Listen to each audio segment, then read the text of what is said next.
All right, good morning guys. So welcome back. This is gonna be a quick little Intuit video where I'm still getting a couple of messages about the R34. If you guys didn't know, this is actually just a GT, not even a GTT, but this is a GT to GTR conversion.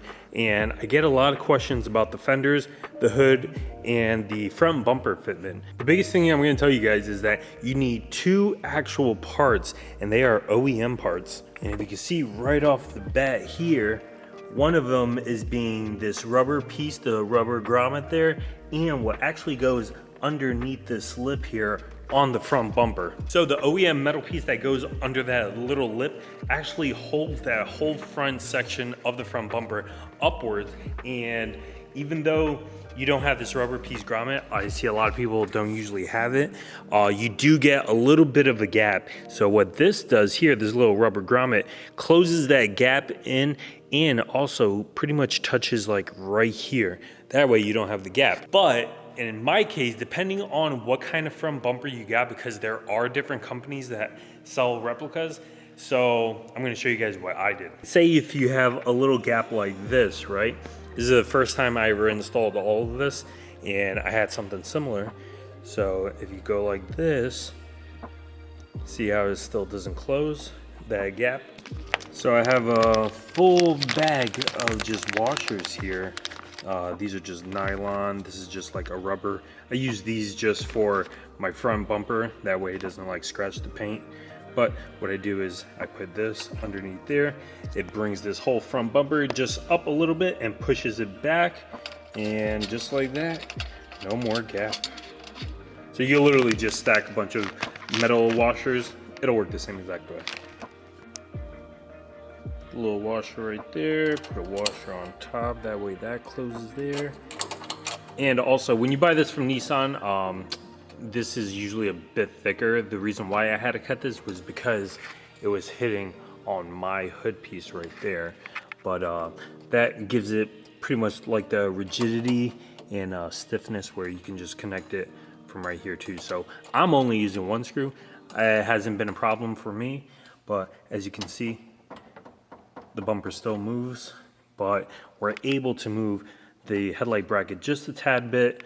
This goes a tad bit. Spacers or the washers will bring this whole front bumper up. After we bolt this on with all the clips, this will close that whole gap and we are good to go. So now I'm just repositioning this rubber grommet piece here. As you can see how much it flexes and moves. So you want to make sure you do have that in the correct position. So you're gonna have to open and close this hood a couple of times. And I'm just gonna bring this farther back, that way I know it'll close that gap all the way and we'll be good. So here, as you can see, it closed the gap pretty much all the way, but the only thing is, you can see this right here. So this is where a lot of people run into also. So now that we got the distance closed in, that's pushed in forward all the way. This rubber grommet pretty much clears that. This right here is where a lot of people have like that missing gap.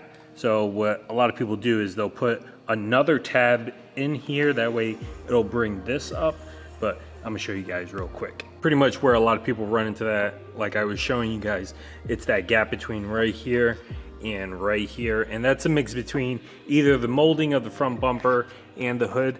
But what I'm gonna show you guys is, all I'm gonna do is take off these clips here.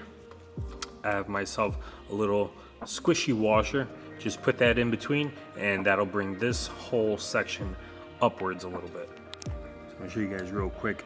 So this is where the little insulator washer is. This is where it's not without it.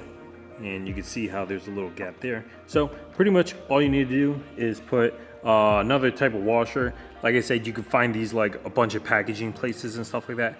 What this will do is the little OEM clip right there, you can put that underneath and that'll pretty much fill in this whole gap here. Just like I said, this is all nice and perfect.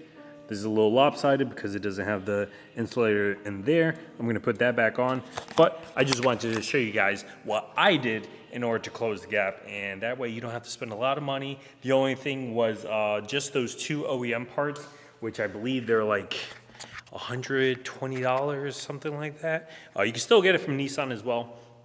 But that's what I did to close up this whole gap there. I know a bunch of you guys still message me and stuff like that.